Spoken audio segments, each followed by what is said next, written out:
Elevo os meus olhos para os montes, de onde virá o meu socorro? O meu socorro vem de ti, meu Deus maravilhoso. Tu és o Deus que me sustenta. Tu és o Deus da provisão, meu Senhor e meu Rei, meu libertador.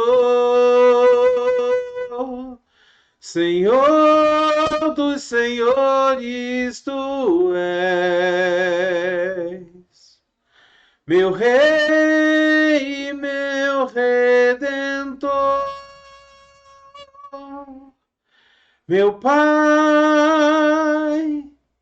meu amigo, meu Consolador.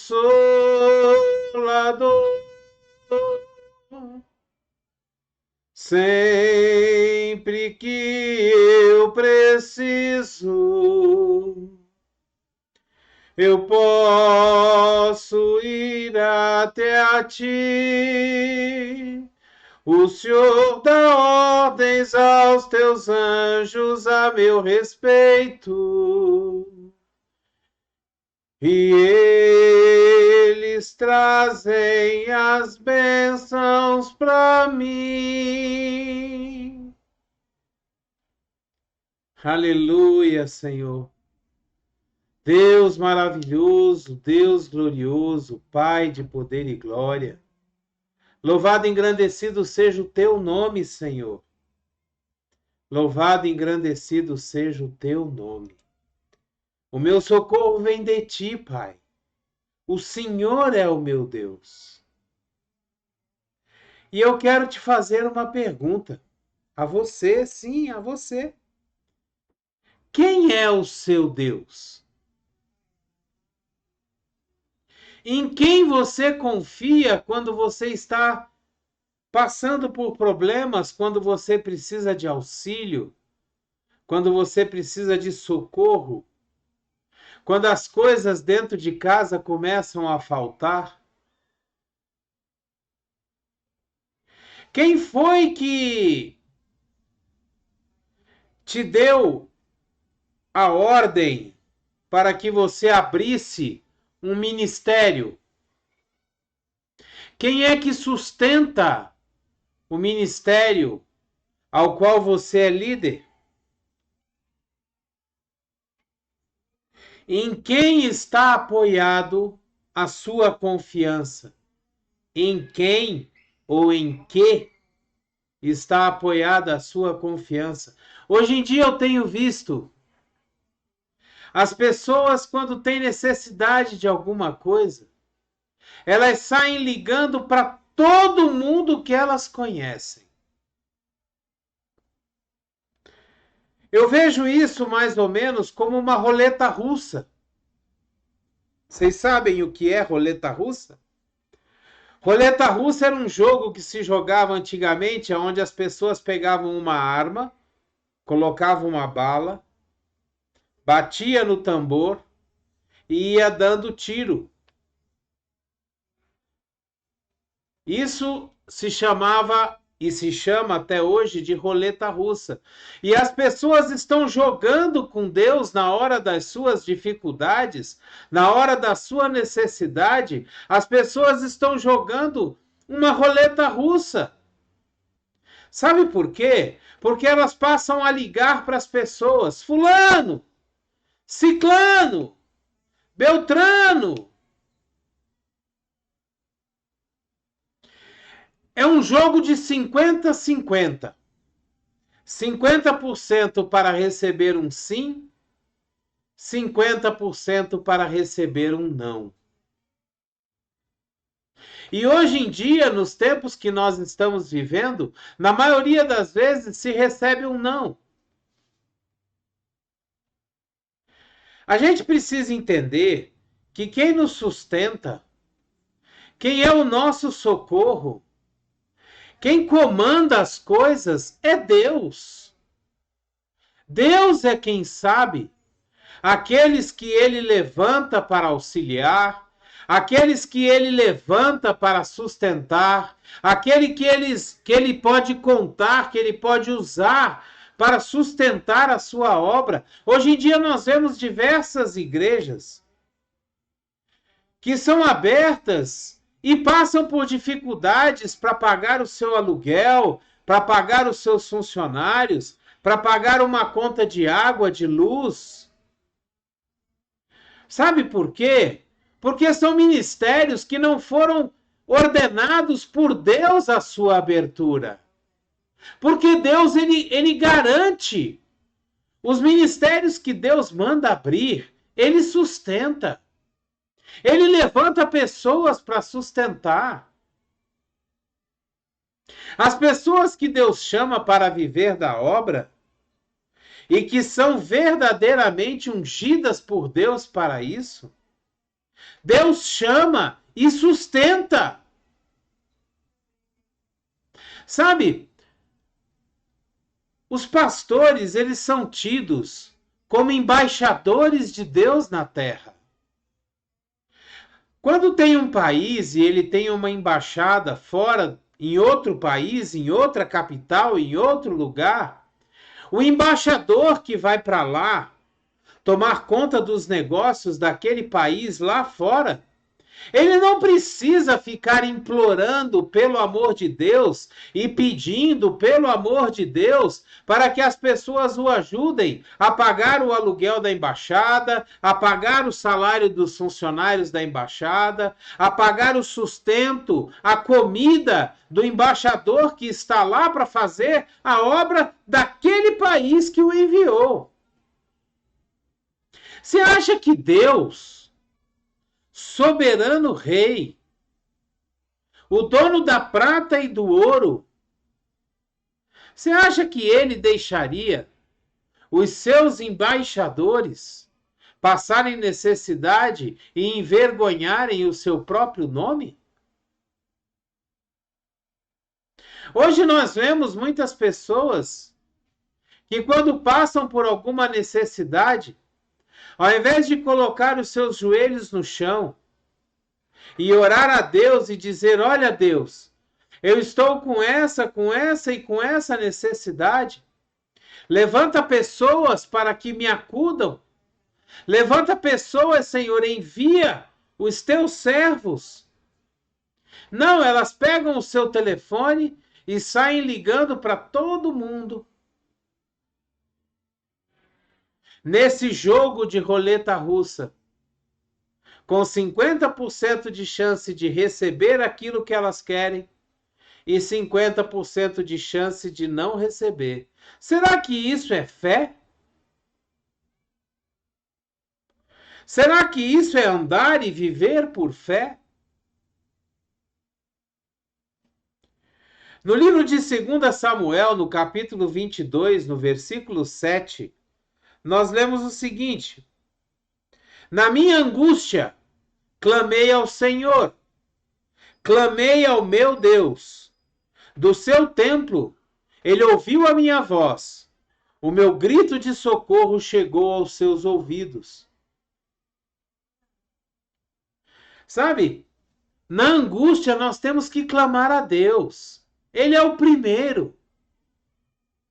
É a Deus que nós temos que ir e buscar as estratégias para passar pelos problemas que estamos passando, para suprir as necessidades que estamos tendo. Na nossa angústia, nós temos que clamar ao Senhor. Nós temos que clamar a Deus. Sabe, nós precisamos confiar em Deus. Confiar que se Deus mandou nós fazermos uma obra, Ele vai sustentar, Ele vai bancar, Ele vai manter de pé. Ele vai dar o sustento. Eu acho que hoje nós estamos pecando no ensino. Sim, eu acho que esse problema de confiança, esse problema, ele é um problema de ensino. Porque se nós gastássemos tempo ensinando os membros da nossa igreja a necessidade de serem fiéis, a necessidade de ofertar e de dizimar, ao invés de ficarmos gastando tempo demais, muito tempo durante o culto, pedindo ofertas e fazendo com que as pessoas se sensibilizem e tragam os seus valores à casa de Deus, se nós ensinarmos as pessoas o porquê das ofertas, o porquê dos dízimos, que o dízimo não é obrigatório, como muitas pessoas falam, mas é uma questão de fé, é uma questão de confiança, é uma questão de gratidão a Deus, de devolver a Ele o que nós recebemos. Se nós gastarmos, ou melhor, se nós investirmos tempo ensinando isso aos discípulos, aos membros, às ovelhas que andam com a gente, com certeza nós vamos diminuir muito as necessidades que temos nas igrejas. Nós vamos diminuir muito as necessidades que nós temos de pagar uma conta de aluguel, de água, de luz, de pagar as coisas, as despesas da igreja, ou de fazer uma obra social, ou talvez de sustento do próprio pastor, o próprio líder daquela igreja. No livro de Salmo, no capítulo 18, no versículo 6, nós lemos um texto muito parecido com o livro de 2 Samuel. É como se fosse uma repetição para que se grave isso. E o texto ele fala assim: na minha aflição clamei ao Senhor, gritei por socorro ao meu Deus. Do seu templo ele ouviu a minha voz, meu grito chegou à sua presença, aos seus ouvidos. Deus escuta a nossa oração. Deus sabe todas as coisas que nós precisamos. Deus sabe de tudo que nós necessitamos.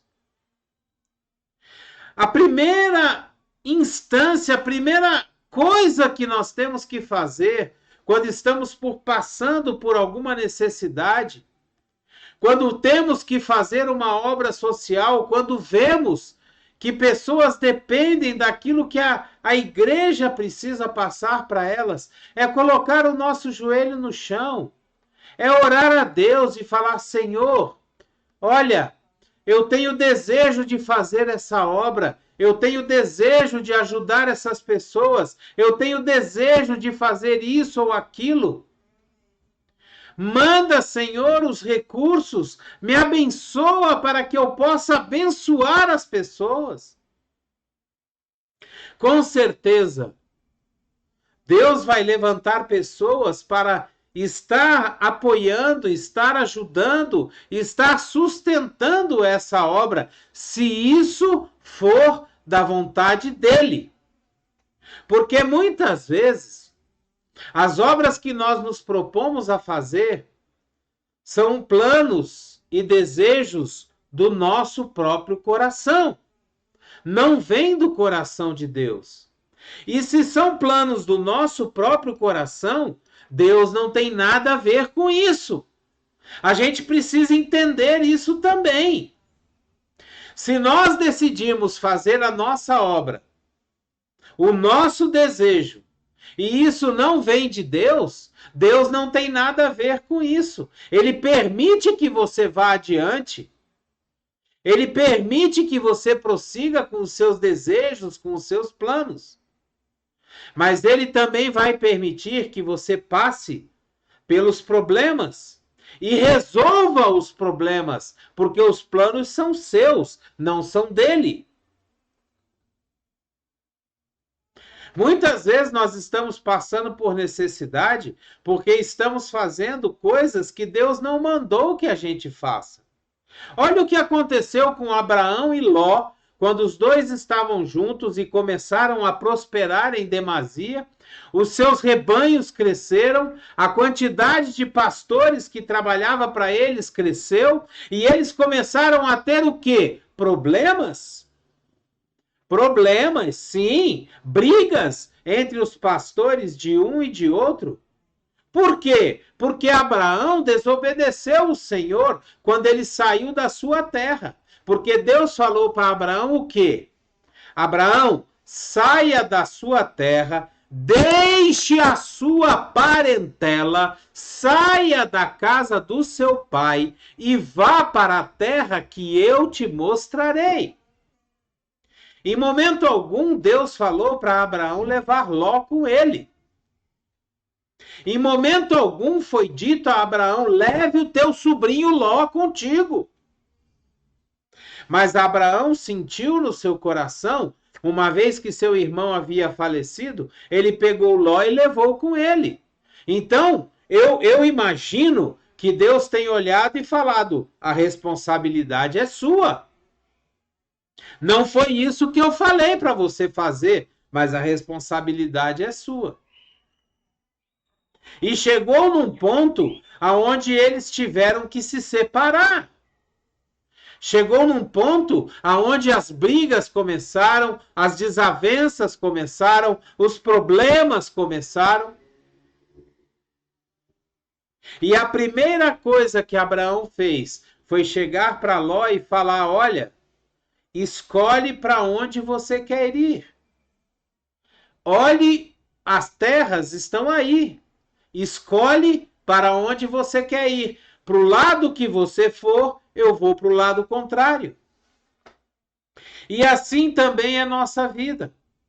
Nós começamos a fazer coisas que Deus não mandou a gente fazer. Ou às vezes, nós estamos até fazendo o que Deus mandou a gente fazer, mas nós estamos incluindo coisas que não são da vontade de Deus, são da nossa vontade. É como se a gente estivesse dizendo assim, olha, eu vou fazer aquilo que Deus mandou, mas eu vou levar fulano comigo, mas eu vou fazer do jeito de ciclano, eu vou fazer do jeito outro aqui que eu acho que é melhor, mas eu vou fazer o que Deus mandou. Eu vou estar indo na direção de Deus, mas do meu jeito.